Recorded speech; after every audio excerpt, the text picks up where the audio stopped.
Bom, pessoal, boa noite, né? Oficialmente aí. Obrigada aí pela presença de todos. É uma alegria estarmos aqui, né? A gente está aí mais um dia aí das atividades da Semana Integrada, né, do ICN. E hoje a gente tem a honra aí de receber o professor Ivan, que vai estar falando, né, um pouquinho sobre astronomia e exploração espacial. Eu vou falar assim brevemente, mas eu vou dizer para você se apresentar, Ivan, porque principalmente pelas pesquisas que você faz, eu acho que chamou bastante atenção aí do pessoal. O professor Ivan Glaucio Paulino Lima, né, possui graduação em Ciências Biológicas pela Universidade Estadual de Londrina. Ele tem aí mestrado em Genética e Biologia Molecular pela UEL, né, e doutorado em Biofísica pelo Instituto Biofísica Carlos Chagas, e também fez estágio sanduíche, né, na Inglaterra. Ele foi professor colaborador do Departamento de Bioquímica e Biotecnologia na UEL, fez pós-doutorado também aí nas pesquisas na NASA, que ele vai contar para nós aí um pouco sobre isso, sendo o primeiro biólogo graduado no Brasil a desenvolver pesquisas na NASA, né? Isso chama bastante atenção, acho que isso motiva muitos que estão aqui hoje, né? Então, atualmente, ele desenvolve pesquisas, né, na NASA, fazendo parte da equipe. Nossa, vai ter que depois falar o nome dela aí para mim. Lin. Tá. Eu já atuo na NASA como microbiologista, né, no preparo de amostras biológicas que serão utilizadas em experimentos dentro de um satélite a ser lançado em órbita na Terra. Foi, né, em 2018, não é isso? Uhum. Foi conselheira da Sociedade Internacional de Astrobiologia, né? É cofundador da Rede Brasileira de Astrobiologia, colaborador no Núcleo de Apoio à Pesquisa em Astrobiologia, um órgão da USP, parceiro oficial do Instituto de Astrobiologia da NASA, participou aí de expedições científicas, educacionais em ambientes extremos nos Estados Unidos. Nossa, é muita coisa. Eu fico imensamente feliz, viu, Ivan, pelo seu aceite.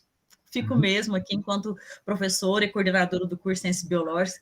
É uma honra para nós termos você aqui hoje para poder falar um pouco sobre esse assunto com os alunos. Eu tenho certeza que vai ser muito enriquecedor para todos nós. Então, a gente só tem a te agradecer. E, assim, eu só tentei falar isso aí, mas eu acho que é muito legal se você explanar para a gente esse seu trabalho, a sua formação, né? Como que se dá isso? Porque eu acho que isso motiva e chama muita atenção, né, dos nossos alunos aqui, né, quem está na área, somente quem está fazendo aí por ciências biológicas, né? Então, peraí, como é que é uma pessoa, que ele faz, o que ele foi fazer lá, né? O que ele trabalha, né? Então, isso chamou muita atenção para nós. Eu acho muito legal você explanar um pouco para nós sobre isso também, tá? Então, acho que isso vai contribuir bastante aí com a nossa noite aqui. Então, assim, eu agradeço, fique à vontade. Os alunos podem fazer perguntas ao final, viu, gente? Então, vocês podem tanto escrever, mas quanto abrir o áudio também, acho que essa é uma possibilidade bacana da gente estar fazendo pelo Meet, já que a gente não tem esse, né, há quase 2 anos não tem esse momento aí presencial, mas essa possibilidade de fazer aqui pelo Meet vai aproximar vocês aí desse pesquisador, né, renomado aí, que é o professor Ivan, tá bom? Então, fique à vontade aí, Ivan, muito obrigada. Tá, joia, Catarina. Obrigado. Obrigado pela introdução, pelo convite. Queria agradecer ao professor Breno também, que fez o contato, que ele estudou comigo lá na Universidade Estadual de Londrina, né? Ele foi meu calouro ou calouro dos meus calouros, né? Lá na UEL. Então, a gente tem essa amizade aí. Ele me convidou, fiquei muito feliz. E agradeço, né, imensamente, assim, o convite de poder estar em contato com vocês, compartilhar um pouco da minha trajetória, um pouco da minha pesquisa e conversar com vocês sobre esse tema, né, que é bastante interessante, né, astrobiologia e exploração espacial. Eu vou começar a compartilhar minha tela aqui, que eu preparei uns slides, aí vocês confirmam se vocês estão enxergando, deve estar começando para vocês aí, né? Peraí. Vocês estão vendo a apresentação, né? Tá sim. Uhum. Tá. Ótimo, está em modo de apresentação. Perfeito. Bom, então, astrobiologia e exploração espacial, né? Eu sou biólogo, como a professora Caterina falou, me formei lá na UEL, e na época que eu estava fazendo o curso, para mim, né, eu não existia essa coisa de astrobiologia, né? Eu vou começar falando, então, um pouco da minha trajetória, né? Quando eu prestei o vestibular para ciências biológicas, eu fiquei indeciso entre física e biologia, porque eu gostava muito dessas duas áreas. Acabei escolhendo biologia, né, ciências biológicas, por conta da genética. Gostava muito de genética, né? Mas eu sempre tive essa paixão aí por física, né, e astronomia. Eu sou do interior de São Paulo, de Marília. Então, não é uma cidade que tem um observatório, né, um planetário, nada disso, né? Eu lembro, assim, vagamente dos meus pais me levando para o planetário em São Paulo, mas eu era muito pequenininho, eu tenho lembrança, assim, muito, muito vaga, né? Mas eu sempre tive muita paixão, assim, por astronomia, por coisas do espaço, né? Eu lembro que tinha aquela coleção de chocolate surpresa da Nestlé, né, que te trazia as informações lá dos planetas, eu achava tudo aquilo muito bonito, né? Mas foi só quando eu entrei na faculdade que eu tive contato pela primeira vez, né, com telescópio, né, com a atuação de um grupo de astrônomos amadores, né, o Grupo de Estudo e Divulgação de Astronomia de Londrina, o GEDAL. E foi a primeira vez, né, que eu olhei para um telescópio e vi o planeta Saturno, que, né, um telescópio pequeno, assim, de astrônomos amadores, dá para ver os anéis, né, e foi uma visão, assim, transformadora para mim, porque foi a primeira vez que eu tive essa experiência de constatar que tudo aquilo que a gente aprende nos livros didáticos, né, na maior escala, que é a escala astronômica, está acontecendo ao vivo, né, a todo momento, né, aquilo foi uma coisa transformadora para mim. Uma visão muito bonita quando você vê o astro, né, ampliado ali pelas lentes de um telescópio, os espelhos ali, foi uma coisa transformadora para mim. Como eu já gostava de astronomia e muito de biologia também, no meu primeiro ano de faculdade, em 98, eu descobri que a NASA estava começando um instituto de astrobiologia. Eu falei, putz, como é que é isso, né? Aí eu falei, bom, de repente, em algum momento da minha trajetória, né, existe a possibilidade lá na frente de eu poder atuar numa área como essa, né, de astrobiologia, que une astronomia e biologia. E ao mesmo tempo eu ganhei um livro de um amigo meu que chamava Astrobiologia, que uma das primeiros usos do termo astrobiologia na literatura mundial foi de um livro publicado em português no Brasil, pelo autor Flávio Pereira, 1956, se não me engano. E ele achou aquele livro num sebo e deu para mim, né? Ele sabia que eu gostava dessa área e foi muito legal, porque eu mantive essa paixão, né? Esse interesse por essa área e fiz os estágios, fiz o curso de ciências biológicas nas áreas que tinham disponíveis lá na UEL. Gostei muito da microbiologia, fiz mestrado em genética e biologia molecular, trabalhando com fungos, né, com a professora Márcia Cristina Furlaneto, que deu uma vivência de laboratório assim fenomenal, fantástica mesmo, sabe? Hoje eu olho para trás e reconheço assim, o tanto de dedicação que ela tinha com os alunos, inclusive comigo, e sentava e analisava o protocolo, resolvia os problemas. Então, foi um momento de muito aprendizado, assim, em termos da rotina de laboratório, né, que me deu uma bagagem muito boa, né, o suficiente para eu aplicar para o doutorado lá no Rio de Janeiro. E para o doutorado eu queria uma linha de pesquisa que fosse realmente astrobiologia, né. Então, eu dei sorte também em 2006 de ter o primeiro workshop brasileiro de astrobiologia no Rio de Janeiro, e foi quando eu conheci a minha supervisora de doutorado, a professora Cláudia Lage, lá do Instituto de Biofísica Carlos Chagas Filho. E aí, a gente conversando, eu propus um projeto de doutorado para testar os limites da vida em relação à radiação. Então, testando sobrevivência de micro-organismos resistentes à radiação, né? A gente usou um modelo chamado Deinococcus radiodurans, que é uma bactéria super resistente à radiação, testando, querendo ver assim, qual que é os limites de sobrevivência para ambientes extraterrestres. Então, a gente fez várias simulações em termos do nível de radiação que é encontrado na superfície de Marte, no espaço interplanetário e até no espaço interestelar, né? Com várias fontes de radiação.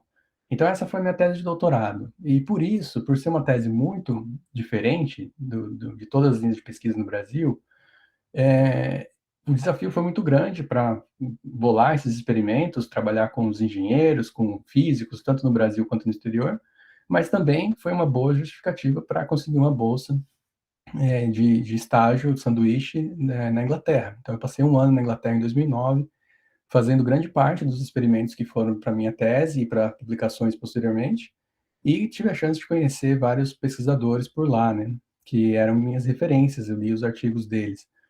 Então foi uma vivência muito boa também, tive a oportunidade de treinar o inglês, né?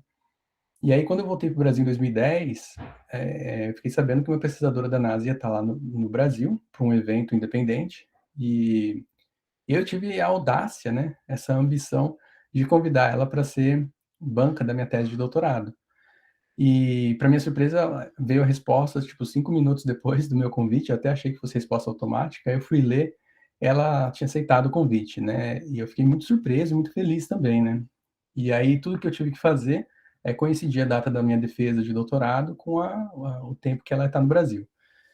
E deu tudo muito certo, porque o Instituto de Biofísica Carlos Chagas Filho é nível 7 da CAPES, é o nível máximo, né? Então, tem excelentes profissionais ali, tem pesquisadores que já tinham experiência no exterior e todos precisavam concordar em fazer a arguição da tese em inglês, né? E todos concordaram, estavam aptos para isso. Eu fiz a apresentação falando em português, mas com slides em inglês, para a pesquisadora da NASA conseguir entender, e a arguição foi toda em inglês, né? Então eu fiz uma tese bilíngue, basicamente, e isso era tudo permitido pelo Instituto. Então deu tudo muito certo, apresentei um projeto de pós-doutorado, o nome da pesquisadora é Lynn Rothschild, que é meu ponto de contato aqui na NASA até hoje, e aí ela gostou do projeto, eu consegui uma bolsa da CAPES, do Brasil, para fazer pós-doutorado aqui na NASA em 2011, né? Entre 2010 e 2011, eu ainda fui professor no Departamento de Biotecnologia lá da UEL, Bioquímica e Biotecnologia. Foi uma experiência boa também como docente lá na UEL. Aí eu consegui essa bolsa de pós-doutorado para vir para cá em 2011. Então esse ano completa 10 anos que eu estou atuando aqui na NASA em diferentes projetos, começando com o projeto de pós-doutorado, que eu vou falar um pouquinho aqui para vocês, e depois fui contratado para trabalhar numa missão espacial, que eu vou falar aqui para vocês também um pouco sobre essa missão. E depois, no final da apresentação, eu vou falar um pouquinho de um projeto que que é mais direcionado à área de vocês, que é a licenciatura, né? Um projeto voltado para professores do ensino fundamental 1, né? Bom, então essa foi a visão geral aí da minha trajetória. Depois a gente pode, se tiverem perguntas, eu posso responder, né, no final da apresentação. Mas agora eu vou falar um pouco sobre o que é a NASA, né? A gente conhece bastante, a gente ouve falar bastante sobre o Cabo Canaveral, no Kennedy Space Center, na Flórida, que é onde ficam as plataformas de lançamento de foguetes. Tem mais de 30 plataformas ali, né? E de onde saiu as missões do programa Apollo na década de 60 e 70, né? Bem histórico ali, o Cabo Canaveral, e tem um centro de visitação, um dos melhores ali da NASA, porque fica perto de Orlando, onde tem os parques temáticos da Disney, né, da Universal, então ele precisa concorrer, precisa ser à altura desses parques de visitação.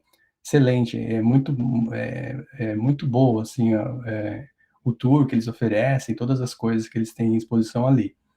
Um outro centro da NASA é o Johnson Space Center, que fica em Houston, no Texas, onde fica o centro de controle das missões tripuladas. Mas existem 11 centros da NASA espalhados pelo território dos Estados Unidos, então não é um lugar apenas, né? E o centro onde eu atuo fica aqui no norte da Califórnia, o Ames Research Center, que fica no coração do Vale do Silício, aqui, né? Então essa aqui é uma vista aérea do campus, tem esse túnel de vento que é gigantesco, é uma coisa colossal, onde eles usam para fazer simulação de aerodinâmica de espaçonaves e aeronaves, né? É uma base militar, então tem um aeroporto aqui que é usado pela Força Aérea, pelos militares, né? Tem esse hangar 1, que foi utilizado para a construção dos dirigíveis na década de 40, 50, então esse é um dos maiores campos da NASA, tem quase 2.000 funcionários, e tem um prédio de simulação de movimento vertical, onde o astronauta Marcos Pontes, né, treinou aqui. Tem o prédio de ciências da vida, que é uma coisa que, quando eu entrei na faculdade, eu estava cursando, eu não sabia que a NASA estava tão interessada em biologia. Mas essa é uma área que existe aqui, que chama Space Biology, né, biologia espacial, que existe desde do início do programa espacial americano.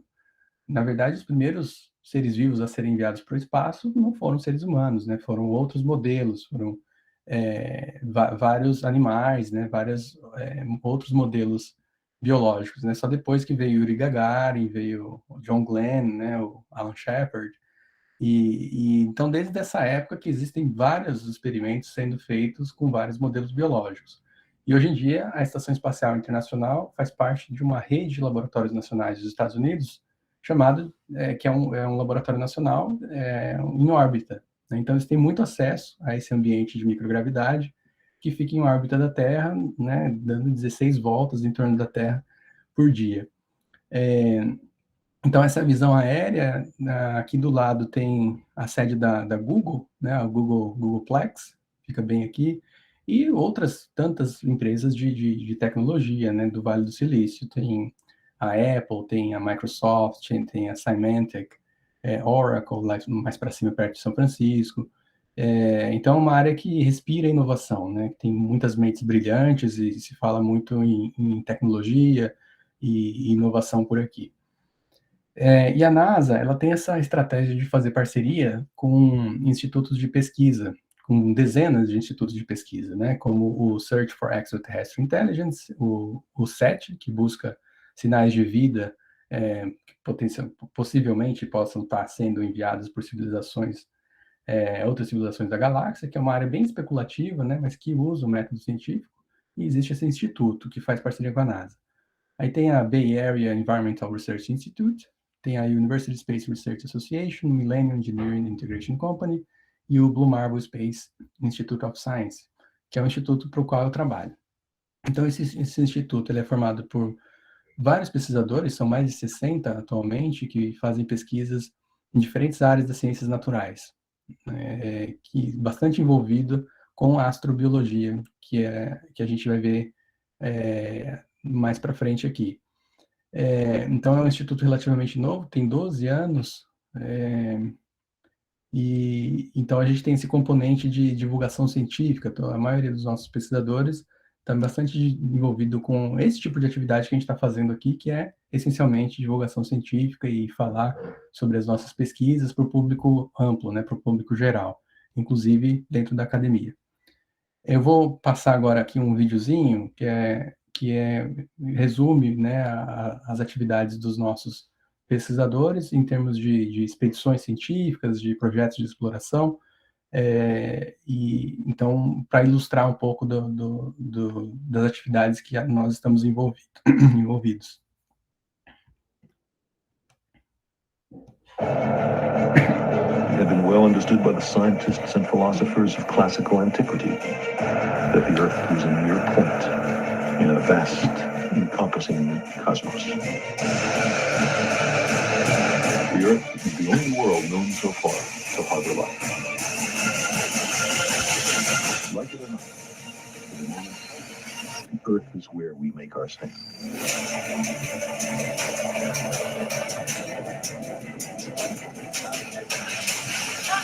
This is suspect. Runway is clear, go for takeoff.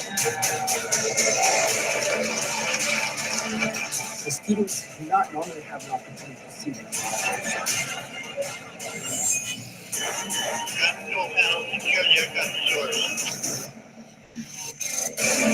This place is amazing. This is unbelievable.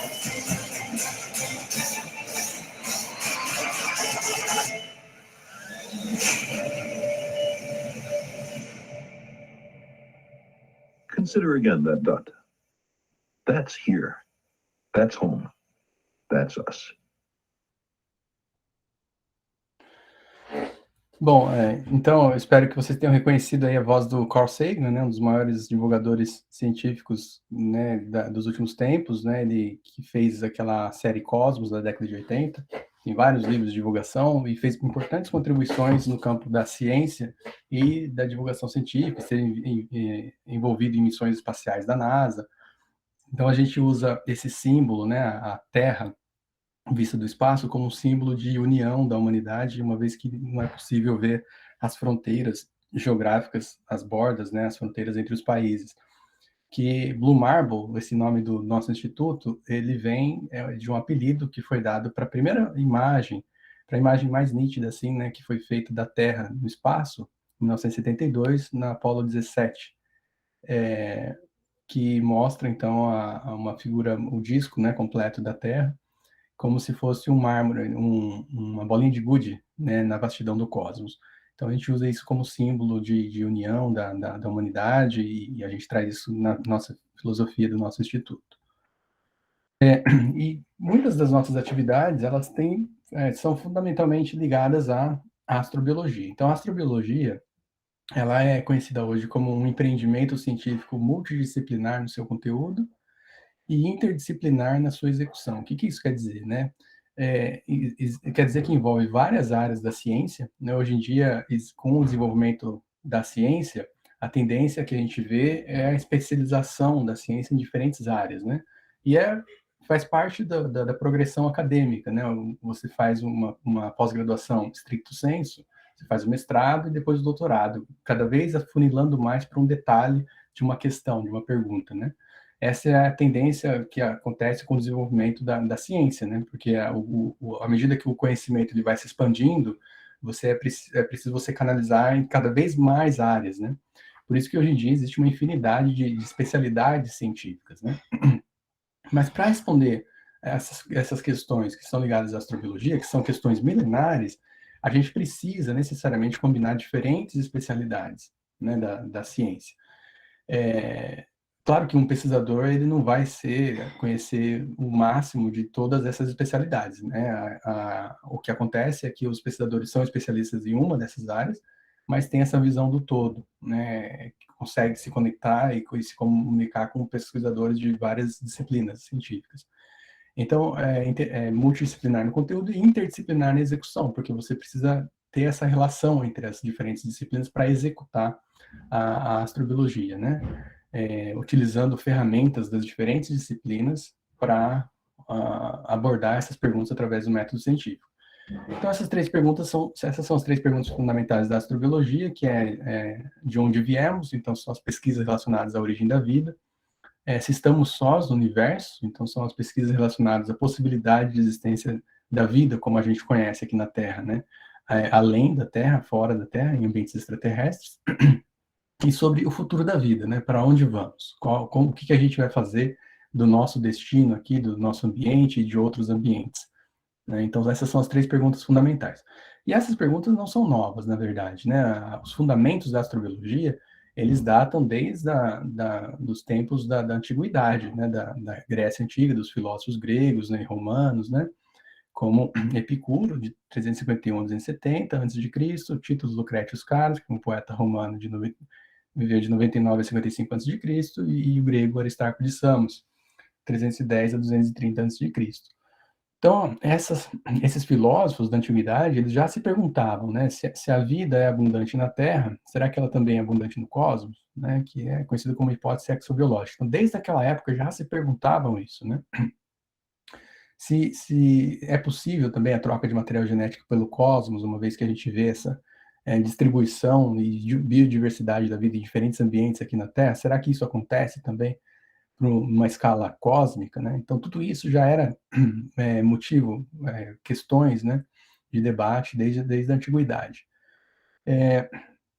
Mas hoje é a primeira vez na história da humanidade que nós temos as ferramentas certas, né, um método científico para investigar essas questões através de envio de sondas robóticas para outros mundos, literalmente, né, para Marte, para luas dos gigantes gasosos, para a nossa própria Lua, para investigar a composição e atividade solar, e até para além do sistema solar, né? Existem as sondas Pioneers e Voyager, que já saíram do sistema solar, estão indo em direção aos confins do universo, e tem novas missões sendo planejadas para estudar outros sistemas estelares.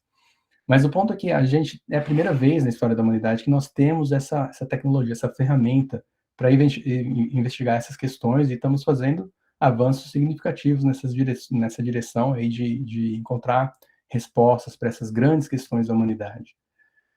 E dentro da astrobiologia, uma das grandes áreas que tem bastante atividade de pesquisa é a área dos organismos extremófilos, né? Então, extremófilo, a palavra extremófilo, ela se refere a organismos que estão adaptados ou sobrevivem a condições extremamente inóspitas, condições ambientais extremamente inóspitas, né? E muita gente acha que esse conceito de extremófilo é um conceito antropocêntrico, mas existe o componente antropocêntrico, mas também existe o fato de que muitos desses ambientes, eles reúnem condições que impõem muitas restrições do ponto de vista de estabilidade estabilidade química das moléculas, né?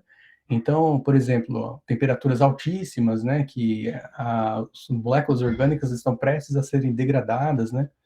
E existem micro-organismos que vivem nessas condições. E não só a temperatura, existe uma série de parâmetros que definem diferentes categorias de organismos extremófilos. E a maior parte dos organismos extremófilos são micro-organismos, que os micro-organismos eles predominam em qualquer ambiente, né? Até mesmo dentro do nosso próprio corpo. Existem estimativas que dão conta que para cada célula humana tem de 5 a 10 células de micro-organismos, né? Então, isso é verdade também para ambientes extremos. E quanto mais extremo o ambiente, mais preponderante fica a questão dos micro-organismos. E dentro dos micro-organismos ainda um grupo específico que são as arqueias, né? Que são os micro-organismos mais primitivos, né? Que tem uma série de adaptações bem diferentes ali que permitem eles sobreviverem a esses ambientes extremamente inóspitos. Então, onde quer que a gente faz pesquisas, né, expedições, como no assoalho submarino, nas fontes hidrotermais, também ali em Yellowstone, nos geysers ali, nos lagos dos altiplanos bolivianos, no deserto do Atacama, na Antártica, né, todos esses ambientes parecem reunir uma condição que é necessária para a existência de vida, que é a presença de água em algum momento, né? Mesmo no Atacama. O Atacama é o lugar mais seco do planeta, o deserto mais seco do planeta, mas mesmo ali existem micro-organismos que ficam só esperando as condições de umidade aumentarem um pouquinho para eles se proliferarem e esperarem mais décadas aí para um novo ciclo de hidratação mínima, né? Então a água parece ser um fator unificador aí para a existência de processos biológicos das diferentes formas de vida, né? Por isso que a NASA segue aquele lema, né? Siga a água para a busca de formas de vida. A água parece ser uma substância bastante versátil e abundante no universo, que é o meio onde as reações bioquímicas acontecem. Então, isso tudo norteia as buscas, as missões de busca por seres vivos, né, fora da Terra. Microscópicos predominantemente, né? Bom, dentro desses ambientes extremos, eu tive oportunidade de trabalhar em alguns projetos da NASA, como, por exemplo, ali no Mono Lake, aqui na Califórnia, que é um ambiente extremamente alcalino, então o pH é extremamente elevado e tem uma diversidade de micro-organismos que sobrevivem ali, né? Também no outro extremo de pH, na escala de pH, uma mina de ferro no Colorado, um ambiente extremamente acídico, e o objetivo era isolar cianobactérias, né, bactérias fotossintéticas, bactérias verdes com clorofila, e existe uma diversidade aí de cianobactérias vivendo nessas condições extremamente ácidas, né? E aqui no deserto do Atacama, fazendo coleta ali perto de Antofagasta, num lugar chamado Maria Helena, no centro ali do deserto do Atacama, um ambiente extremamente inóspito, você não vê nada de verde, nenhum tipo de arbusto, né? Uma paisagem que lembra um outro mundo, né? Por exemplo, o planeta Marte é considerado um ambiente análogo de Marte em relação à umidade, né? Ou à falta de umidade. Várias pesquisas são realizadas ali, inclusive testes dos rovers, né? Que foram para Marte, eles foram testados nesse ambiente. E aqui tá então a doutora Lynn Rothschild, daqui da NASA, né? Eu no laboratório ali, envolvido em várias linhas de pesquisa, né? Como vocês podem ver aqui. Então, um laboratório bastante diversificado em termos de linhas de pesquisa. As minhas linhas de pesquisa são basicamente focado em limites da vida, né? Extremófilos, especialmente a radiação, que está aqui à direita. E essa é a missão espacial que eu estou envolvido desde 2015, que eu vou falar um pouco mais aprofundado mais para frente aqui na apresentação. Então, né, eu estive envolvido no programa de pós-doutorado da NASA, NPP, trabalhando com extremófilos e radiação. Vou falar um pouco mais do que é DLR e EUCROPS mais para frente aqui. Então, a NASA, a cada década, né, ela publica documentos que serve como referência para as agências financiadoras de pesquisa nas diferentes áreas, né, ciências planetárias, geologia, astronomia e, inclusive, astrobiologia. Então, esse aqui é o mais recente, que está disponível nesse endereço, astrobiology.nasa.gov, disponível gratuitamente para quem quiser fazer o download e saber um pouco mais sobre astrobiologia. E a capa desse documento reflete né, bem o que é a astrobiologia, com os ambientes extremos aqui na Terra no primeiro plano, e depois alguns ambientes aqui no Sistema Solar que tem grande potencial de presença de vida atualmente, como o planeta Marte, as luas dos planetas gigantes aqui do Sistema Solar, os cometas, que tiveram um papel importante para trazer água e compostos orgânicos aqui na história geológica da Terra, e no plano de fundo a Via Láctea, que representa a revolução dos exoplanetas, né, os planetas que orbitam outras estrelas, que eu vou falar rapidamente aqui também. Esse documento ele traz então uma tabela sobre os extremófilos, então tem vários fatores que definem os extremófilos, como por exemplo o fator temperatura, né, alta e baixa temperatura, as classes de extremófilos, as condições que definem o crescimento ou a sobrevivência, e aqui exemplos de organismos, né? Então tem para temperatura, pH, radiação, alta pressão, salinidade, baixa quantidade de nutrientes, tensão de oxigênio e extremos químicos, né? E para cada um desses tem as classes e as condições e exemplos. A minha pesquisa está relacionada diretamente com a questão da radiação, né? E como que isso a gente pode usar o conhecimento biológico, né, de organismos que são naturalmente resistentes à radiação, para a aplicação aqui na Terra e também para exploração espacial. Então, a radiação, ela tem importantes efeitos aí em materiais, né? É sabido que, dependendo da atividade solar, isso pode influenciar os satélites de comunicação, isso já aconteceu várias vezes, né? Blackout, por causa da atividade solar. Mas o interesse nosso, da minha linha de pesquisa, é os efeitos nos sistemas biológicos, né? A radiação, ela impacta diretamente o DNA, dependendo da energia, do tipo de radiação. As radiações ionizantes, como raio-x e raio gama, elas têm energia suficiente para ionizar as moléculas, por isso que elas chamam ionizantes, e um desses processos é a quebra de fita dupla, quebra de fita simples, né, no DNA, que exige uma maquinaria de reparo sofisticada dos organismos. Todos os organismos têm maquinaria de reparo de DNA, caso contrário, eles não estariam vivos, né? Alguns têm uma maquinaria mais sofisticada, mais eficiente do que outros, e isso tudo depende de vários fatores, né? De quantidade de oxigênio, temperatura, das condições apropriadas de crescimento de cada organismo, né? E das condições intracelulares também, os tipos de metabólitos e assim por diante. Então, aqui só para dar um cenário para vocês, existem vários níveis de radiação que foram comparados nesse gráfico, foi publicado na Science em 2013. Então, com dados do Mars Science Laboratory, no Radiation Instrument, né, em trânsito para Marte, né? Comparando com várias fontes aqui. Aqui em cima, a exposição à radiação que uma pessoa aqui nos Estados Unidos está exposta por ano, em média, 3,6 millisieverts, que é uma unidade de dose de radiação. Exposição à radiação, né? Quando a gente faz uma tomografia computadorizada do abdômen, né, a gente está exposto a 8 millisieverts, então uma exposição um pouco maior, que é tolerável, né, dependendo da necessidade, mas não é uma coisa que a gente faz à torta e direito, precisa de uma recomendação, precisa de todo um cuidado, né, e não dá para ficar fazendo toda hora. Então existe uma exposição elevada, né, para uma tomografia computadorizada do abdômen, né, você é exposto a 8 millisieverts. Um trabalhador do Departamento de Energia, né, está exposto, o limite, né, para um trabalhador do Departamento de Energia dos Estados Unidos é de 20 millisieverts. Astronauta na Estação Espacial, 75 millisieverts, né, durante 6 meses. Então, seria 150 o anual, né?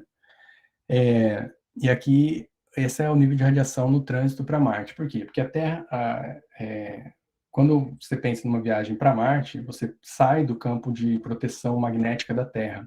Então, grande parte da radiação que é emitida por fontes cósmicas, como o Sol e também de fontes de outros lugares do universo, eles são filtrados, filtrados por esse campo magnético da Terra. Canaliza ali para os polos, né? E grande parte, então, é desviada. quando você está fora desse ambiente de campo magnético, a exposição à radiação aumenta muito. A única vez que seres humanos foram expostos a essa condição de radiação elevada foi durante o programa Apollo, nas viagens para a Lua. Mas foi por um período ali de uma semana, né? Era o que durava cada uma das 6 missões que foram para lá. 7, se considerar Apollo 13 também, né? E não chegava nem perto de 466 milisievert. Uma viagem para Marte é uma coisa que ainda precisa de tecnologia para viabilizar esse programa que a NASA tem de enviar astronautas para Marte até a década de 2040. Então, daí vem a necessidade de conhecer mais sobre as estratégias biológicas de resistência à radiação. Essa é um exemplo de linha de pesquisa dentro da astrobiologia, que é a minha linha de pesquisa. Então, nos próximos slides eu vou falar um pouquinho sobre essa linha de pesquisa, né? Então, o objetivo da pesquisa nossa foi ir para a natureza e ver se tem algum modelo biológico que seja mais resistente à radiação do que Deinococcus radiodurans e investigar quais as estratégias moleculares que eles utilizam para resistência à radiação, como, por exemplo, o acúmulo de maiores níveis de manganês. O manganês tem um papel na resistência à radiação. Podem ter uma maquinaria de reparo de DNA mais eficiente e podem produzir substâncias antioxidantes também. Então, tem aplicações aqui na Terra, essa pesquisa também. Então, aqui está aquela minha figura, né, de coletando amostras ali no Atacama. Nós coletamos amostras além do Atacama, também no deserto de Sonora, aqui nos Estados Unidos. Inclusive, teve uma equipe de filmagem da rede de televisão japonesa NHK, que acompanhou essas coletas, e está lá no documentário Cosmic Front, episódio 18, sobre terraformação de Marte, né? Para quem quiser conferir, acho que está naquela plataforma Curiosity Stream, ou na Amazon Prime aí no Brasil. Então, o procedimento envolveu, né, coletar as amostras de areia, de deserto, e expor a uma fonte de radiação. No caso, nós utilizamos o UVC, que é uma lâmpada germicida super comum, dá para ser replicado nesse procedimento em qualquer laboratório de microbiologia. Uma dose de 300 joules por metro quadrado, que é uma dose muito alta já para a maioria dos micro-organismos, e aí selecionamos os que crescem nas maiores doses. E tivemos ali uma coleção de 106 micro-organismos resistentes à radiação, com diferentes níveis de radiação, inclusive 2 organismos que têm um perfil de sobrevivência extremamente elevado. Esse da esquerda aqui é Hymenobacter, chama Hymenobacter, esse isolado, e ele não forma agregados, então provavelmente o mecanismo de resistência à radiação tem muito a ver com um reparo de DNA mesmo, ao contrário desse outro da direita, que é o Geodermatophyllus, que forma agregados. Então, para essa radiação de ultravioleta, isso pode ser um fator que acaba protegendo as células que estão no centro do agregado, né? E ela produz esse micro-organismo produz muito material extracelular também. Tudo isso acaba contribuindo para a proteção contra a radiação, né? Aqui está a curva de sobrevivência desses 2 isolados, comparando com Deinococcus, em azul. Então, Hymenobacter em vermelho e Geodermatophyllus em verde, né? Aqui, então, no eixo Y, é a porcentagem de sobrevivência em escala logarítmica. Então, aqui é 10%, 1%, 0,1% e assim por diante, de sobrevivência, né? Porcentagem da população que sobrevive a essas doses de radiação aqui no eixo X, né? Então, essas são as curvas de sobrevivência. A gente dá para ver aqui que, para a radiação UVC, esse micro-organismo vermelho, ele tem um perfil de sobrevivência maior do que de Deinococcus, né? E esse de verde aqui, o Geodermatophyllus, ele também resiste mais nas maiores doses, mas ele apresenta essa curva quebrada, que é conhecida, né? Que reflete esse papel da proteção aí, que ele morre inicialmente muito rapidamente e depois sobrevive nas doses maiores, porque acaba ficando protegido ali, os que ficam protegidos, eles sobrevivem, né? Mas para a radiação ionizante, que é de cobalto, a radiação gama, Deinococcus permanece sendo a campeã aí, né? Mas isso, ainda assim, esses outros 2 isolados têm um perfil de sobrevivência extremamente elevado, que sobrevive a doses milhares de vezes maiores do que uma célula humana, por exemplo. Literalmente, milhares de vezes maiores. Então, eles têm muito a ensinar a gente, né, os mecanismos moleculares, os mecanismos metabólicos, né, que eles utilizam para sobreviver a esse estresse de radiação, que acaba sendo estresse oxidativo também, que a radiação também interage com a água, que é o principal componente de qualquer célula, né? E então nós estamos publicando esses resultados, né? Esse foi o artigo, né, que reúne, que traz os principais dados do meu projeto de pós-doutorado. Estamos publicando novos artigos, né, em colaboração com outros pesquisadores também. E acabei de participar de uma expedição para a Arábia Saudita, onde nós coletamos mais amostras para fazer um trabalho semelhante com técnicas mais avançadas. Bom, então, a NASA, ela desde 98, como eu falei, ela tem o seu Instituto de Astrobiologia, que é um instituto basicamente virtual, que reúne grupos de pesquisa de diferentes universidades e institutos parceiros do mundo inteiro, inclusive do Brasil, né? O Núcleo de Apoio à Pesquisa em Astrobiologia da USP, de São Paulo, que também a gente tem um intercâmbio aí de informações, né? Uma parceria muito boa, o pessoal lá da USP, o professor Fábio Rodrigues, o professor Jorge Horvath, que encabeçou essa iniciativa, e vários parceiros no Brasil. No Brasil também tem a Sociedade Brasileira de Astrobiologia, né, que foi fundada em 2017, teve a primeira reunião em 2018, e agora acabaram de eleger uma nova diretoria, com o presidente Gustavo Porto de Mello, do Observatório do Valongo, o Douglas como vice-presidente, né? Então existe uma sociedade, né, brasileira de astrobiologia com pesquisadores, formando uma comunidade aí de pesquisadores que atuam nessa área. Bom, então agora falando um pouco sobre aquela segunda questão da astrobiologia, que é a busca de vida fora da Terra, a gente pode dividir essa questão em duas categorias, né? A busca de vida fora do sistema solar, através de observações remotas com telescópios, e dentro do sistema solar. Vou começar falando sobre a busca fora do sistema solar.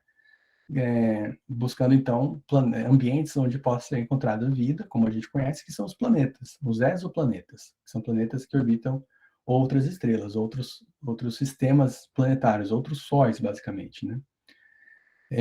Então, grande parte desse inventário de exoplanetas que já foram descobertos foi detectado por esse telescópio chamado Telescópio Espacial Kepler, que foi concebido e desenvolvido aqui no Centro Ames de Pesquisa da NASA, pelo pesquisador Bill Boruch, e foi lançado em 2011, e ele ficou apontado para uma região do céu que é equivalente em área, né, ao tamanho da nossa mão fechada, com o braço esticado. Se a gente apontar para o céu, aquela área é mais ou menos o tamanho da área que esse telescópio ficou apontado para o céu, numa região entre as constelações de Lira e Cisne.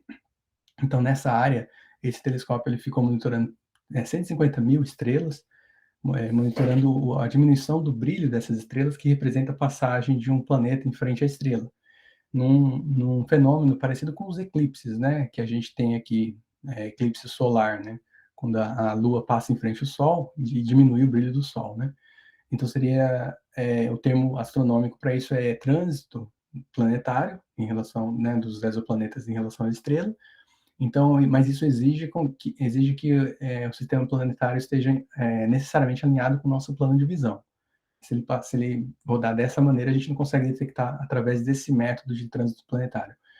Ainda assim, como tem um inventário, uma coleção de estrelas que esse telescópio monitorou, até agora, né, ele já está fora de operação, mas tem muito dado sendo analisado, né? Até agora foram mais de 2.000 exoplanetas descobertos só pelo telescópio espacial Kepler, né? A quantidade até agosto de 2019, foi a última vez que eu atualizei esse slide, tinha quase 4.500 exoplanetas confirmados e mais 7.000 para ser confirmados, né? E desses são mais de 3.000 sistemas planetários. O que isso quer dizer? Que são sistemas onde tem mais de um planeta, não são sistemas planetários. Mas de todo esse inventário, né, a primeira descoberta de exoplaneta aconteceu no início da década de 90, né? Na verdade, para ser mais acurado, foi no final da década de 80, mas foi orbitando uma estrela bastante exótica, bem diferente do Sol. A primeira que foi descoberta, o primeiro exoplaneta descoberto orbitando uma estrela parecida com o Sol foi em 94, né? Então, de lá para cá, olha o tanto de exoplanetas que foram descobertos. E isso tudo confirmou, né, uma suspeita que existia entre a comunidade de cientistas e até filósofos desde milênios atrás, né? E então é a primeira vez que a gente tem essa constatação de que outras estrelas se reúnem em planetas, mas o grande objetivo é descobrir qual que é a fração desses planetas que são potencialmente habitáveis, né? Então, em astronomia existe esse conceito chamado de zona habitável, que é a distância que o planeta está em relação à estrela, que permite a existência de água líquida. Então, que não está nem tão perto, que é muito quente, nem tão longe, que é muito frio para a existência de água líquida. É apenas um parâmetro, né, astronômico que serve para ajudar a funilar um pouco, né, concentrar esforços nesses planetas que reúnem essas condições. Mas como a gente vai ver aqui, no nosso próprio sistema solar, existem ambientes que estão fora dessa zona habitável tradicional, a zona estelar, né, a zona habitável estelar, circunstelar, que reúne condições para a existência de vida aqui no nosso sistema solar. Mas, de qualquer maneira, o que se busca é isso, né, planetas potencialmente habitáveis. E nesse inventário de exoplanetas, existe, então, vários, né, exoplanetas que estão nessa região da zona habitável. Um dos mais parecidos com a Terra é esse Kepler-186f, que orbita a estrela Kepler-186, que está no sistema planetário com 1, 2, 3, 4, 5 planetas, né? O quinto está ali na zona habitável. E aqui é uma comparação com o sistema solar, em termos de distância da estrela, né? Essa estrela Kepler-186 é um pouquinho menos brilhante que o Sol, menos massiva, então a órbita dos planetas são mais internas, né? Então, por isso que esse planeta F está numa órbita ali, comparando com o sistema solar, seria inferior à órbita de Mercúrio, né? Mas ele é bastante parecido com a Terra em termos de tamanho e propriedades, e tem outros sistemas planetários com mais de um planeta na zona habitável, como esse Kepler-62, o sistema Kepler-62, com 2 planetas na zona habitável, né? Então, tudo isso aqui é a comparação com o sistema solar, né, com a distância dos planetas em relação à estrela. Todos esses alvos, né, são potenciais alvos de exploração no futuro. Aqui um outro gráfico que mede o tamanho da estrela, que mostra, né, o tamanho da estrela em relação à sua temperatura e a porcentagem de brilho da estrela em relação ao planeta. Aqui está o sistema solar, em torno de 6.000 Kelvin na superfície do Sol, né, aqui. Então tem Vênus, tem Terra aqui e Marte aqui. E aqui tem todos esses outros sistemas planetários em relação à distância da sua estrela, o tipo da estrela, né? Pode ver que tem planetas muito parecidos aqui com a Terra, bem parecidos aqui em termos da distância e do tamanho, né, com a Terra. Então aqui, esse slide, ele foi atualizado algumas semanas atrás, dia 5 de agosto, e aí tinha então, numa estimativa conservadora, né, 60 exoplanetas potencialmente habitáveis que estão, né, conhecidos já, né, que já foram detectados. Mas isso, lembrem que a maior parte é daquela região minúscula, né, do tamanho da nossa mão fechada. Imagina o tamanho da abóbada celeste. Aqui são exemplos, né, concepções artísticas do tamanho desses planetas em relação ao planeta Terra aqui, o Marte aqui, Netuno e Júpiter, né? Então, muitos deles são pequenos do tamanho da Terra, e aqui esse gráfico traz também a distância em termos, né, da distância desse planeta em relação à Terra. Se a gente fizer a extrapolação dessa área para toda a abóbada celeste, a gente chega a um número astronômico, literalmente, né? Quase 9 bilhões de planetas do tamanho da Terra potencialmente habitáveis só na nossa Via Láctea. E tudo isso que está sendo descoberto agora é uma grande revolução para a astronomia, né? E tudo isso vai ser alvo de novas observações e novos desenvolvimentos, à medida que a humanidade desenvolve aí, em termos de ciência e tecnologia, né? Isso para sempre, para os próximos décadas, centenas, milhares e milhões de anos. Então, o conhecimento que está sendo produzido agora vai ser utilizado aí no futuro para as novas gerações, né, que vão continuar o desenvolvimento da empreitada da história humana. Agora, voltando mais para o sistema solar, uma das grandes descobertas, né, o assunto que está bastante em voga no momento é a descoberta do gás fosfina na atmosfera do planeta Vênus, que foi anunciado o ano passado. Já existia essa suspeita há muito tempo, mas o ano passado foi publicado esse artigo na Nature Astronomy, que ganhou as manchetes dos principais jornais, e o que esse artigo traz é a detecção desse gás, que é um gás que aqui na Terra, a maior parte é emitida por metabolismo de micro-organismos. Existe possibilidade de produção abiogênica desse gás, que é industrial e processos geológicos, né? Mas a maior parte aqui na Terra é processos naturais por micro-organismos. Então, esses pesquisadores, eles lançaram a hipótese de que poderia estar havendo processos biológicos na alta atmosfera de Vênus, né? O planeta Vênus, a gente sabe que é o planeta mais quente do sistema solar. A temperatura na superfície passa dos 400 graus centígrados na superfície. E tem quase 92 atm, né, de pressão. Muita pressão, muita alta temperatura, derrete até chumbo na superfície de Vênus, né? Então, extremamente inóspito. Mas se você sobe aqui na atmosfera de Vênus, quando chega a 55 quilômetros de altitude, olha a temperatura, em torno de 27 graus. E a pressão cai para 0,5 atm. Então, bastante parecido com as condições que a gente tem na superfície aqui da Terra. Isso em relação a esses dois parâmetros, temperatura e pressão atmosférica. Mas a grande questão ali é que a composição química da atmosfera de Vênus tem muito ácido sulfúrico, pH negativo, assim, pH extremamente ácido, que inviabiliza qualquer tipo de estabilidade de molécula orgânica. Então, os pesquisadores estão com um paradoxo aí, né? Existe a detecção do gás fosfina, que, na verdade, essa própria detecção está sendo questionada, assim, porque é um nível muito, muito próximo do ruído. Então, novas missões, novos projetos estão sendo planejados para resolver essa questão. Mas, o mês passado, em outubro, foi publicada uma coleção especial na revista Astrobiology, revista dedicada ao tema, com 11 artigos falando só sobre essa questão da fosfina em Vênus, né, da possibilidade de habitabilidade na atmosfera de Vênus. Então, vale a pena aí para vocês conferirem. Eu acho que a CAPES dá acesso a essa revista, Astrobiology. Se vocês quiserem ter mais informações sobre isso, tem uma série de artigos fresquinhos aí falando sobre a possibilidade de habitabilidade na atmosfera de Vênus. Um outro destino bastante conhecido aí da astrobiologia, de possibilidade de existência de vida fora da Terra, é o planeta Marte. O planeta Marte é o planeta, além da Terra, o planeta mais estudado, né?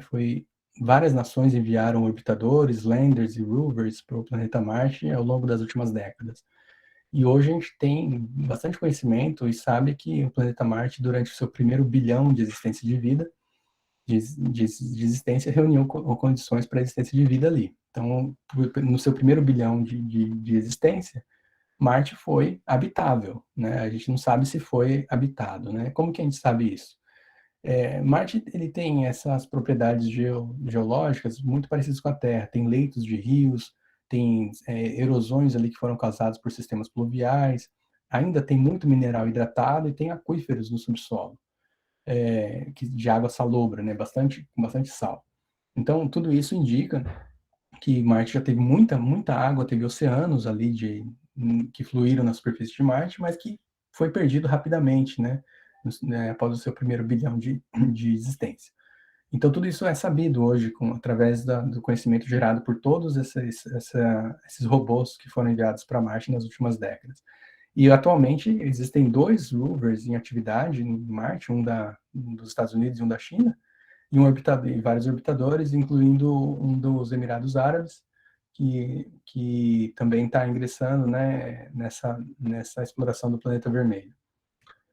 Além de Vênus e Marte, então tem também as luas dos gigantes gasosos. Então, esse é o exemplo que eu falei de ambientes potencialmente habitáveis que estão fora da zona habitável do sistema solar, né? Porque estão bem além do que é considerado aceitável para ter água líquida na superfície.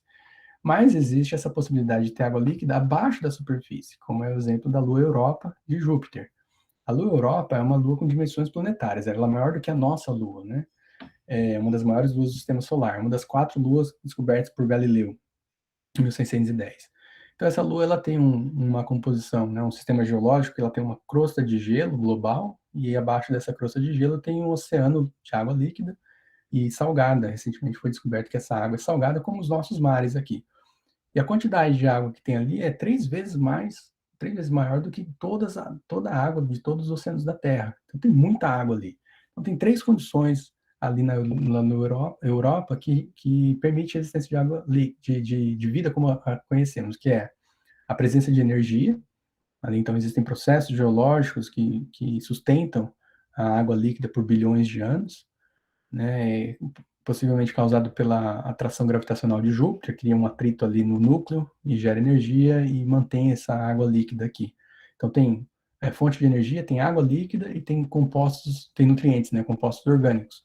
Os 3 requisitos básicos para sistemas biológicos.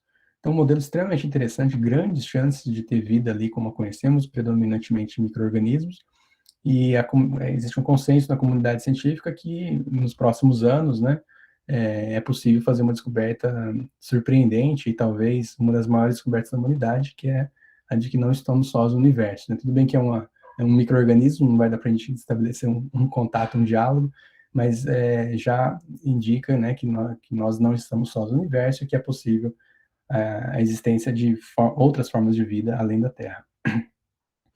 Depois, outro exemplo é Encélados, uma lua de Saturno, que tem um modelo geológico bastante parecido com o de Europa, mas ela é uma lua muito pequenininha, tem 500 quilômetros só de diâmetro, mas isso faz com que esses geysers, que lançam material para o espaço, né, lançam material a uma altitude muito mais elevada, muito mais fácil de mandar um orbitador e analisar esse material. Então, existem missões sendo planejadas para explorar esse sistema também. Tem bastante água no subglacial, abaixo da crosta global de gelo, na Lua Encélados. E agora a terceira pergunta, né, é sobre o futuro da vida, né? Então a NASA ela tem esse programa Artemis, né, ou Artemis, como eles falam aqui, de retorno à Lua, que está aqui no primeiro plano, e ida a Marte ali no segundo plano. Então existe todo um programa de desenvolvimento de tecnologias e parceria com o setor privado para desenvolver e atualizar os sistemas para o retorno à Lua até 2025 e construção de uma estação espacial que vai orbitar a Lua, que chama Gateway, e tudo isso vai contribuir para o desenvolvimento de sistemas e componentes e dispositivos eletrônicos para viabilizar uma missão para Marte. Mas aí a gente ainda está muito longe, né, de ter uma ambição de enviar os seres humanos para Marte. Porque imagina, como eu falei, né, uma missão para a Lua demorava aproximadamente uma semana, para Marte vai demorar aí de 3 a 4 anos, porque demora 9 meses para ir. Mas você não pode chegar lá e voltar, porque tem que esperar o alinhamento dos planetas, né? Então existe muita tecnologia sendo desenvolvida e a NASA sabe que a biologia tem um papel central nesse desenvolvimento. Esse aqui é uma figura que mostra, né, uma cadeia produtiva. Imagina as indústrias que existem aqui na Terra. Tudo que a gente tem que usa micro-organismos aqui na Terra, em algum momento vai ser transferido para outros mundos, né? E dentro desse contexto, a biologia sintética tem um papel importantíssimo para melhorar a performance desses processos biológicos e fabricação de bioprodutos, né? Cada vez mais a gente vê o papel dos micro-organismos aí em várias indústrias. Tudo isso vai ser transferido para além da Terra. E vocês viram aqui, né, tem essas redomas de coisas verdinhas crescendo ali, que são as cianobactérias. As cianobactérias, elas são custa muito pouco para produzir, porque elas só precisam de uma fonte de iluminação, calor. Muitas delas fixam, além do carbono, fixam nitrogênio também, então elas precisam de água, micronutrientes que já estão presentes em Marte, né, e na Lua também, e elas são capazes de produzir vários tipos de materiais e sustentar o crescimento de outros organismos, inclusive heterotróficos.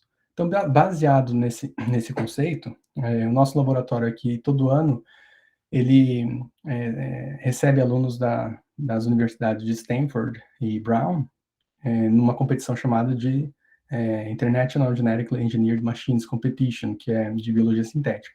Então, em 2011, os alunos pensaram no desenvolvimento de transformação genética de uma cianobactéria, Anabaena, com um transportador de sacarose para ela produzir e secretar sacarose para sustentar o crescimento de um outro organismo, no caso Bacillus subtilis, uma outra bactéria, que é utilizada em várias indústrias para a produção de alimentos, combustíveis, roupas, drogas e materiais, né?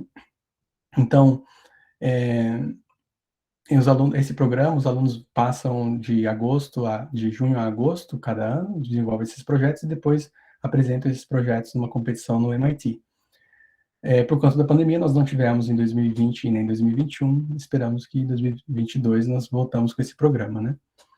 Então, em 2013, esse projeto, nós recebemos a visita de representantes da Agência Espacial Alemã, DLR, que eles apresentaram a possibilidade de voar um experimento aqui da NASA numa plataforma de satélite deles, chamada EUCROPS, que é a sigla para Euglena Combined Regenerative Organic Food Production in Space, EUCROPS, né? Eles iam utilizar essa euglena aqui, que é uma alga, né, no experimento deles. Então, a gente passou por uma seleção interna e o nosso projeto foi selecionado, então, e recebeu o nome de PowerCell, que é uma bactéria gerando energia, power, né, para o crescimento de outra bactéria. Então, nós transformamos esse projeto do iGEM em uma missão espacial, com 4 experimentos básicos, que o primeiro é para demonstrar essa visão do PowerCell, que abre caminho para a exploração humana de Marte e da Lua. Nós fizemos também a primeira transformação genética no espaço, produzindo OGM no espaço, né, que abre caminho para tecnologia de biologia sintética no espaço. E fizemos também, desenhamos experimentos de produção de proteína no espaço, que abre caminho para bioprodução além da Terra, e temos o nosso controle positivo, que é o crescimento de bacilos em LB, né, o nosso controle aí da missão. Tudo isso numa placa de microfluídica de 48 poços, então 4 fileiras de 12 poços, cada um com 70 microlitros de capacidade. Então aqui está um corte transversal dessa placa de microfluídica, com uma fonte de luz em cima e um detector embaixo. Então as amostras são carregadas desidratadas, né, esporos de bacilos. Isso foi uma coisa que a gente já sabia que ia esperar há bastante tempo, então a gente escolheu bacilos porque já tem uma herança aí da exploração espacial e é capaz de resistir por longos períodos, né? Nessa condição. Então, uma vez em órbita, esses pocinhos são reidratados com meio de cultura e a gente mede para a proliferação dos micro-organismos. E com isso a gente coloca nos gráficos e faz a interpretação dos resultados. Então, essas placas elas são envoltas por um payload module, que é colocado dentro de uma cápsula e colocado, então, integrado no satélite cilíndrico, né? E aqui está, então, esse satélite com as nossas cápsulas, tem uma de cada lado, então são 4 plaquinhas, 2 em cada cápsula. É aqui o teste de abertura dos painéis solares. É aqui o teste de vibração, né? Uma vez que você monta tudo isso e coloca no satélite, você tem que vibrar e chacoalhar tudo isso para saber se vai resistir ao processo de lançamento, que tem muita dessa condição, né? É claro que todos os engenheiros ali na Alemanha ficam muito felizes quando isso acontece. Significa que a gente tem o passe livre ali, o sinal verde, para continuar com a missão. Aqui a sala de controle, lá em Bremen, na Alemanha, com o pessoal reunido ali, e aqui os logos de cada uma das entidades envolvidas nessa missão, que é o logo do pessoal da Alemanha, lá o DLR, o nosso logo aqui da NASA, que tem a plaquinha com a cianobactéria, o planeta Marte e a Lua. Aqui a empresa que coordenou o lançamento de 64 microsatélites, que foram tudo no mesmo lançamento, inclusive o nosso. E aí tem o Itasat aqui do Brasil também, que eu conheci o pessoal lá o professor Loures, no mesmo lançamento no dia 3 de dezembro de 2018. E aqui o logo da SpaceX, que foi a empresa que lançou no Falcon 9, né, esses 64 microsatélites. Agora tem um videozinho que mostra um pouco do contexto dessa missão de exploração in situ dos recursos. Foi produzido pelo Blue Marble.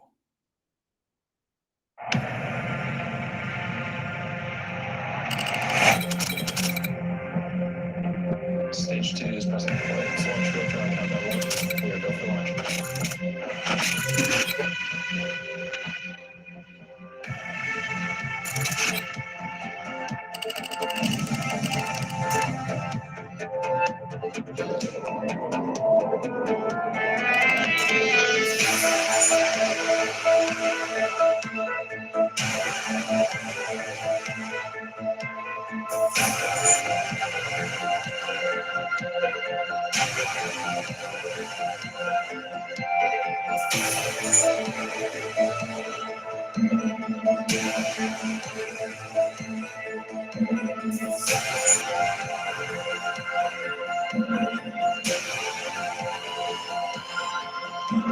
Three, two, one.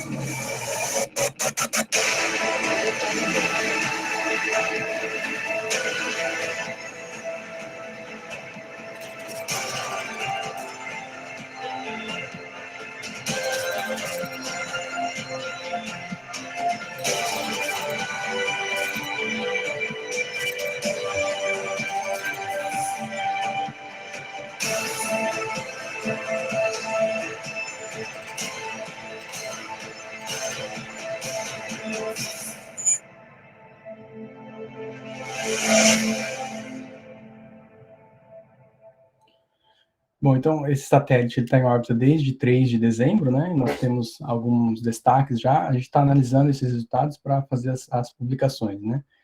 Bom, dentro desses destaques, eu queria só mencionar que, né, a primeira vez que nós fizemos transformação genética, né, no espaço, nós demonstramos a habilidade de esporos bacterianos serem recuperados depois de um longo período de estase, de dormência, né?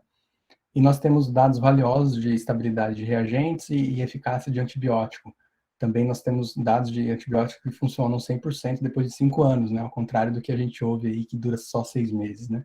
Então, isso faz a gente perguntar que mais de componentes biológicos podem funcionar depois de um longo tempo, que isso é extremamente importante para as missões de longa duração. E também estamos trabalhando no melhor desenvolvimento de hardware e experimentos, né? Operações experimentais, para desenhar novos dispositivos para as futuras missões. A gente já está caminhando para o final da apresentação. Eu queria só mencionar esse programa que tem do Blue Marble, que chama Young Scientist Program, voltado para alunos de graduação do mundo inteiro, que basicamente oferece a oportunidade desses alunos interagirem com pesquisadores do Blue Marble, na maioria deles tem projetos com a NASA, e desenvolver algum projeto remotamente. Então, você faz a aplicação a partir de fevereiro de cada ano. Então, existe uma relação de projetos para vocês entrarem em contato com os pesquisadores. E aí você tem, inclusive na área de educação, né?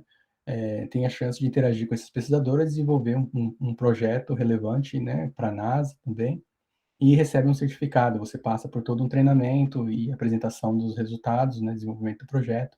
Bastante interessante. Pode acessar por esse link aqui. Então, nós estamos começando uma iniciativa no Brasil, do Blue Marble, um braço do Blue Marble no Brasil, eu, o professor Rafael Loureiro e a doutora Priscila Lange, que tem objetivos, né, a missão parecida ali com o Blue Marble, que é a nossa instituição mãe, né. Uma outra iniciativa no Brasil, a gente está fazendo esse curso de extensão em astrobiologia que está acontecendo. A próxima palestra, no dia 8 de novembro, eu vou falar sobre micro-organismos resistentes à radiação, focando mais nessa parte dos resistentes à radiação. O professor Rubens vai falar sobre os extremófilos no geral. Então, é um conteúdo bastante completo sobre astrobiologia, feito, né, totalmente em português, com especialistas da área no Brasil. Então, aqui o calendário, vocês podem ter mais informações no site, na nossa página no Facebook. Então, tem aqui o site da Sociedade Brasileira de Astrobiologia, vocês podem acessar, eles mantêm ali diariamente, né, notícias relevantes para a astrobiologia, então bastante novidade e oportunidade ali para quem quiser saber mais sobre isso. E aqui um projeto voltado mais especificamente para, tem mais a ver com a licenciatura, que é esse programa que nós estamos criando, né, que é um curso para professores, voltado para professores mesmo, do ensino fundamental 1, então de 1º a 5º ano, que é aquela faixa etária, né, que os pedagogos, o pessoal que faz pedagogia acaba focando nessa faixa etária. Então, não necessariamente tem um treinamento nas ciências naturais, então, o nosso objetivo é fornecer esse aperfeiçoamento para os professores. Então, do Astrobiologia e BNCC, do letramento científico a uma perspectiva futura. Está sendo desenvolvido em parceria com o Instituto Avançado de Ensino, Pesquisa e Tecnologia de Londrina e os EGM Studios, onde está fazendo a gravação desses vídeos. São vídeos de 10 minutos, mais ou menos. São 6 módulos, com 3 vídeos cada módulo, mais ou menos, dá 20 vídeos, né? Então, bastante interessante, e a gente vai lançar o ano que vem, estamos finalizando, já fizemos todas as gravações, vai ter um e-book, né, associado a esse curso, e o objetivo é oferecer para escolas e secretarias municipais de educação de todo o Brasil. Então, a gente vai estar lançando o ano que vem esse curso, e aqui tem um último videozinho que fala sobre esse curso.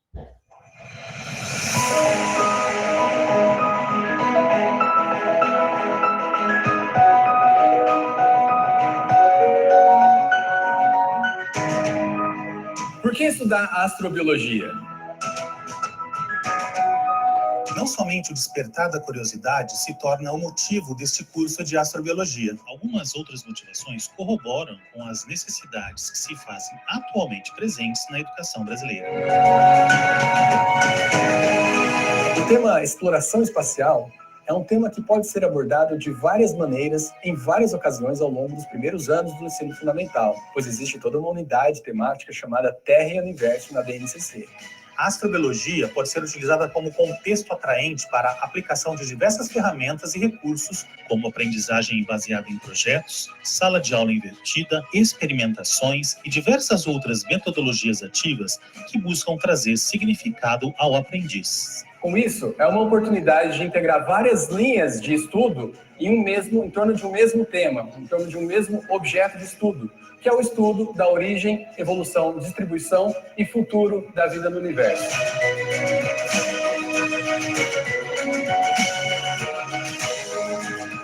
Bem-vindos ao curso Astrobiologia e BNCC. Do letramento científico a uma perspectiva futura.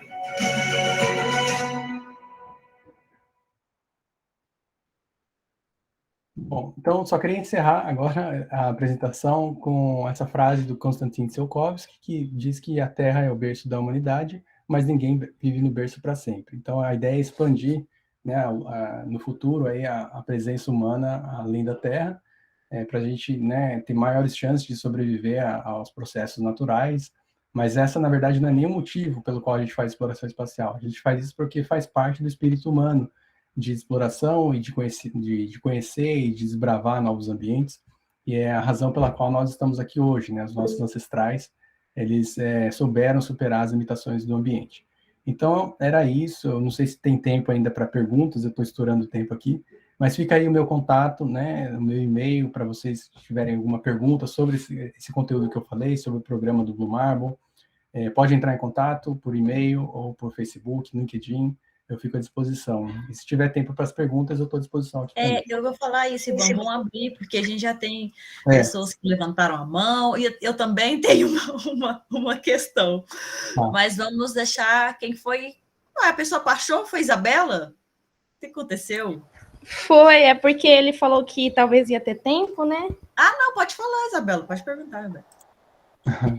Então, a pergunta é mais relacionada, assim, ao campo da profissão, né? Certo. Porque eu tenho, assim, o começo da trajetória um pouco parecida, porque eu sempre tive interesse pelo espaço, mas não vinha muito, assim, na minha região onde eu pudesse estudar isso.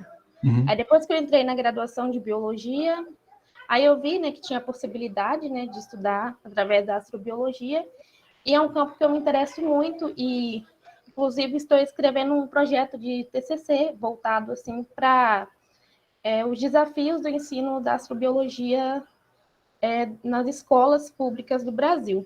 Aí eu gostaria de saber, assim, dicas ou algumas possíveis orientações que você tem, assim, porque ainda fica meio... algumas coisas ainda ficam meio vaga para mim. Aí eu gostaria de ter, assim, mais ou menos, assim, uma forma de continuar. Então, bom, o que eu tenho para dizer é o seguinte, a comunidade de pesquisadores brasileiros envolvida em astrobiologia está se organizando, né, o pessoal está se conectando e desenvolvendo programas aí, projetos, né, em colaboração. Então, em termos de pesquisa, tem bastante pesquisador no Brasil fazendo pesquisas relevantes para a astrobiologia, e eu acho que dentro da educação tem bastante área de atuação também, né, porque hoje em dia a gente está vendo cada vez mais novos desafios para a educação, e eu acho que essa questão da multidisciplinaridade é um imperativo, né? É necessário que a educação se reinvente, se renove constantemente e, sobretudo, no momento que a gente está vivendo, né? Então, eu diria que dentro da educação tem bastante oportunidade para trabalhar conteúdos de astrobiologia, se propor projeto e pesquisa na área de educação e na área de pesquisa mesmo, né? De laboratório e de pesquisa, está se estruturando, né? Então, o grande desafio é você começar alguma coisa numa instituição que não tem nada, né? Esse é o grande desafio, na minha opinião. Mas hoje em dia, com o mundo conectado que a gente está vivendo, existe essa possibilidade de fazer trabalho remoto, de tentar se especializar e, eventualmente, no futuro, na sua carreira, vai surgir uma oportunidade que você vai poder desenvolver alguma coisa no local que você pretende ou na área que você pretende. Ok, então, obrigado. Qualquer coisa eu vou entrar em contato com você.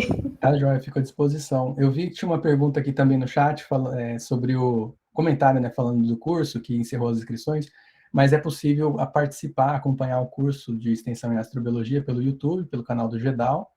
e interagir também, mandando perguntas, né? As inscrições é só para receber o certificado. A gente abriu 500 inscrições e acabou em 2 dias. Então, mas é possível acompanhar o conteúdo, né? Toda segunda, terça e quarta, das 7 às 9, né? Essa semana a gente não teve por causa do feriado, mas vamos retomar a semana que vem. Legal, Ivan, a gente precisa divulgar isso aqui, né? Porque o pessoal se interessa e às vezes... É isso que eu queria... não era uma pergunta, mas era um comentário. Quando você mostrou... Eu sou da educação, né? Então, minha área é educação, mestrado, doutorado. E aí, quando você mostrou o trabalho que estão fazendo para ensino fundamental 1, me chama bastante atenção. Porque quando eu formei na graduação, eu fui dar aula em educação básica, né? Então, a gente vai dar aula de ciências. Então, eu lembro direitinho quando eu fui dar aula no 6º ano. E aí, as primeiras coisas que tinha que trabalhar, astronomia. Eu não tive na minha graduação.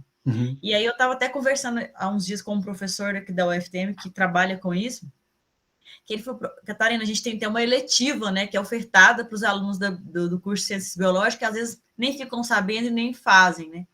E faz muita falta para nós, total diferença no processo de ensino-aprendizagem, porque a gente vai para a educação básica, nós somos formados em Ciências Biológicas, você vai dar aula de ciência lá no ensino fundamental 2, tá ali, você tá lá, você tem que trabalhar essa temática, e a gente não tem, às vezes, o nosso processo de formação, né?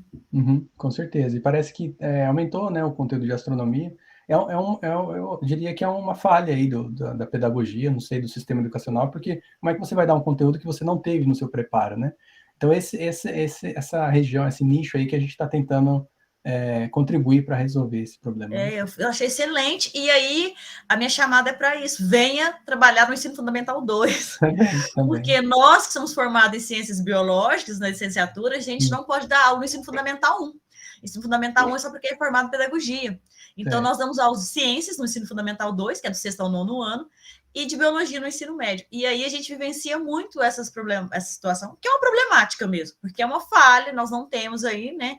Então agora a gente está vendo aí cursos de graduação que tem colocado aí como disciplina obrigatória, a gente não tem, mas a gente tem eletiva, mas ainda é um processo de falha nesse sentido, porque, por exemplo, eu sou coordenadora do PIBID, e a gente tem outros coordenadores aqui, o professor Galo, que também já foi, a professora Vera, que também está aqui nos assistindo, também já foi coordenadora, e aí a gente sente essa dificuldade mesmo, né, no ensino fundamental 2, porque nós precisamos trabalhar com essa temática que às vezes é uma falha, é algo que nós não tivemos no nosso processo durante a nossa graduação, então a gente tem que ficar buscando aí, paralelo a isso, outros cursos, igual você falou que ofertaram 500 e acabou, mas é devido a isso, né, porque a gente fica buscando algo porque a gente necessita no nosso processo de ensino-aprendizagem para que favoreça depois o nosso trabalho na educação básica, né? Então, foi fantástico a sua fala, até dos cursos que vocês estão trabalhando, e aí sempre que tiver, manda para a gente poder estar divulgando, Ivan, porque a gente reconhece aí a importância disso.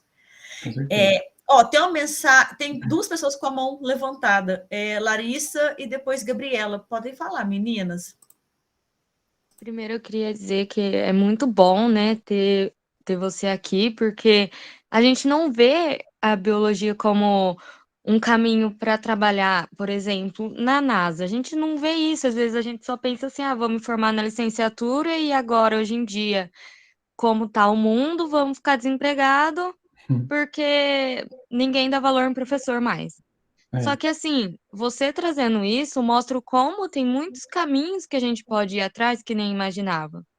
E eu concordo muito com a professora Catarina, faça algo para pessoas do Fundamental 2.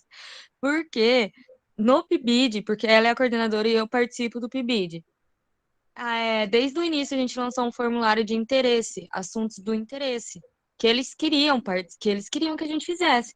E todos foram envolvendo o universo. Toda vez eles batiam na tecla. Não, mas e quando que a gente vai estudar o universo? Quando que a gente vai falar de planeta? Eles ficavam muito interessados. Foi um mês que a gente trabalhou com esse tema, foi o que mais rendeu. Eles ficaram muito animados. Então, eu acho que essa falta no ensino fundamental 1 faz com que cresça a curiosidade no fundamental 2. E aí chega no fundamental 2, nós não estamos preparados para isso. E aí é onde se perde, né? Acaba que o tema fica perdido e se dá prioridades a outras coisas. E isso também é um assunto muito importante. Mas era mais uma observação mesmo que eu queria fazer e dizer que, igual falaram aqui no chat, dá até vontade de mudar de profissão, pena que não dá tempo. Legal, Larissa, obrigado aí pelo comentário. É isso aí mesmo, né? A gente está tentando, né, melhorar um pouco essa situação e existe perspectiva de fazer para outras faixas etárias também esse curso. Gabriela, acho que ela baixou a mão. Pode falar. Eu ia falar basicamente isso que a Larissa falou, porque nós trabalhamos juntas no PIBID, nós trabalhamos o tema da astrobiologia, os meninos ficaram, assim, super curiosos em relação à origem da vida, o que vai ser depois, e foi muito bacana, eu ia realmente passar essa experiência que a gente teve com eles, de toda essa curiosidade, o quanto seria interessante trazer projetos assim, tanto para eles quanto para nós na universidade, né? Mas muito obrigada por você compartilhar esse conhecimento conosco, foi muito bom. Obrigado, Gabriela. Obrigado aí pelo comentário. Aparecida, pode falar. Eu achei muito interessante, porque quando a professora Catarina fala de olhar para o Fundamental 2 e o ensino médio, eu sou professora de língua portuguesa, eu trabalhei tanto com o Fundamental 1 quanto o Fundamental 2. Eu coloquei no chat, pena que não dá tempo mais de mudar a profissão, porque o que você mostrou hoje motiva qualquer aluno, motiva qualquer estudante, tanto da área do fundamental, do ensino médio e até mesmo os estudantes de biologia. Eu atualmente sou estudante de terapia ocupacional e amei mesmo assistir as suas colocações.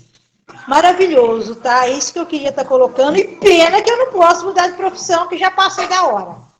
Obrigado. Nossa, mas só a sua animação já é contagiante, Aparecida. Obrigado aí pelo comentário, e você já está contribuindo aí com a sua empolgação aí com todas as pessoas que você interage.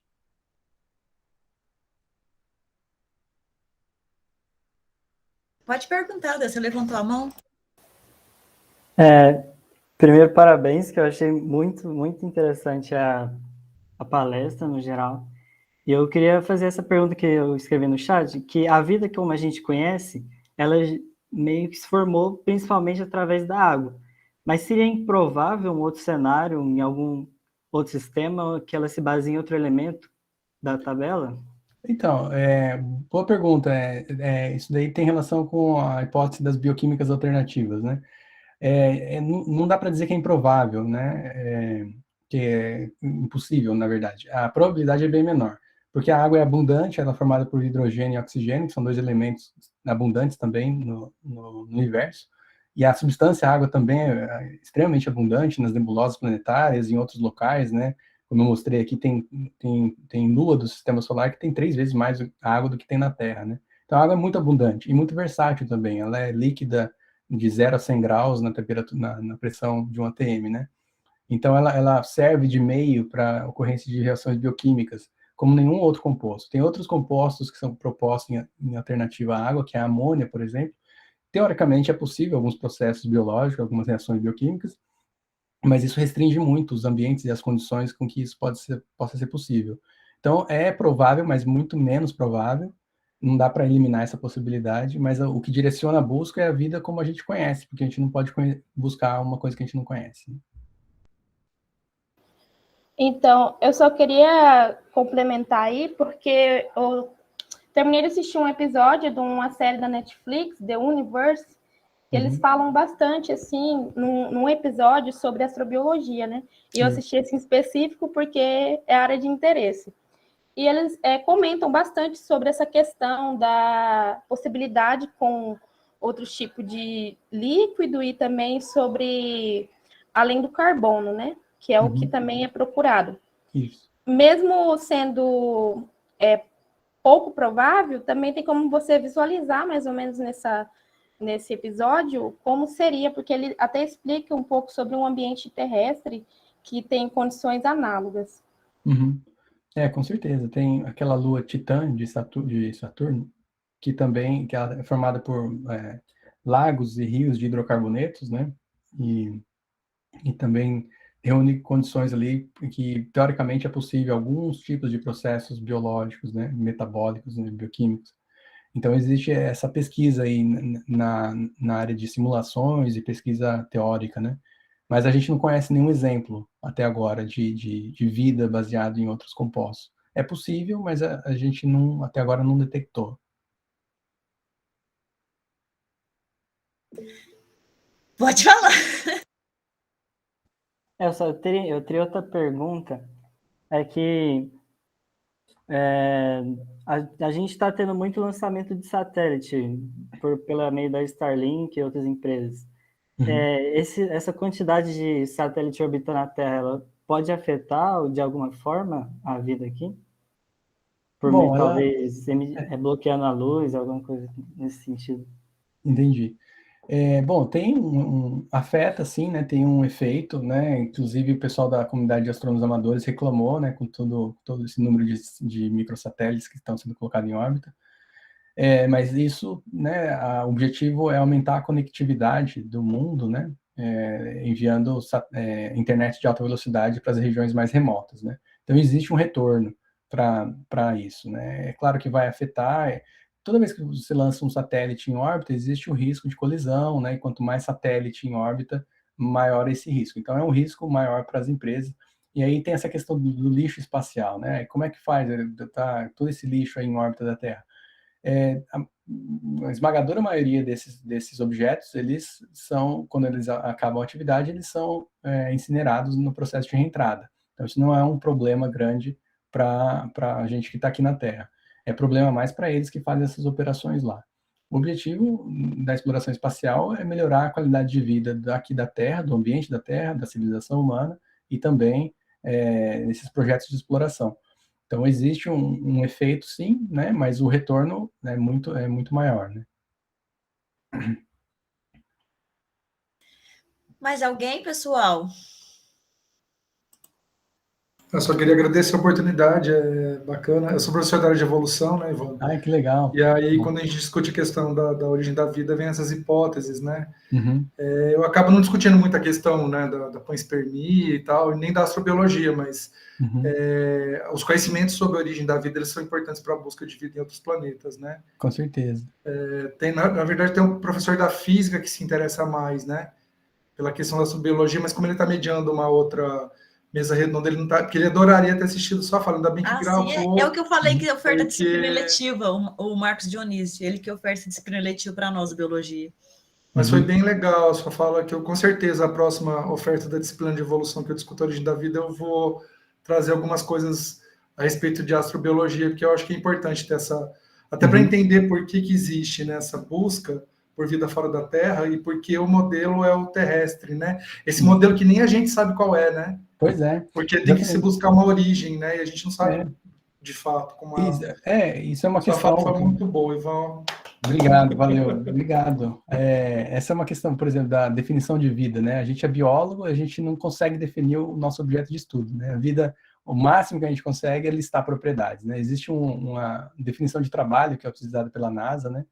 Working Definition, né? Que a vida é um sistema químico capaz de ter evolução darwiniana, né? Mas isso não define praticamente nada, né? Então é um problema. A gente biólogo, a gente tem esse problema aí. E, bom, esse curso que eu mostrei, de extensão em astrobiologia, ele foi idealizado por 2 professores lá da UEL, um da evolução, o professor Rogério Fernandes, do Departamento de Biologia lá, e o professor Dimas Zaya, do Departamento de Química. Então, de repente, né, vocês conversando, já que existe o professor de Física aí, de repente, vocês conseguem montar alguma iniciativa também dentro da área da astrobiologia, para a educação. Fantástico, excelente. Ivan, foi maravilhoso, viu? Arrasou, como diz Galego, foi um show. A gente só tem a agradecer, né? Eu tenho certeza que todos que participaram aqui, essa possibilidade também de perguntar, né? De conversar, isso é muito legal nesse momento pandêmico que estamos vivendo há um tempo. E a gente, com certeza, reforça o convite para logo, em outra atividade a gente vai presencial, né? No próximo ano, que você esteja aí com a gente. Ainda mais que você está próximo de Uberaba, pertinho de Mineiro. Então, tem que vir, né, Vera? Então, muito obrigada, viu? Sucesso mesmo para você. Foi maravilhoso, muito bom. Obrigado a todos vocês que ficaram aqui até o fim. Obrigado pelo convite novamente. Vou ficar feliz se tiver a oportunidade de ir para aí conhecer todos vocês Vamos aí. sim. Pode aguardar que será convidado, né? Tá, joia. Obrigadão, viu, gente? Boa noite para todos e até amanhã no finalização das atividades, tá?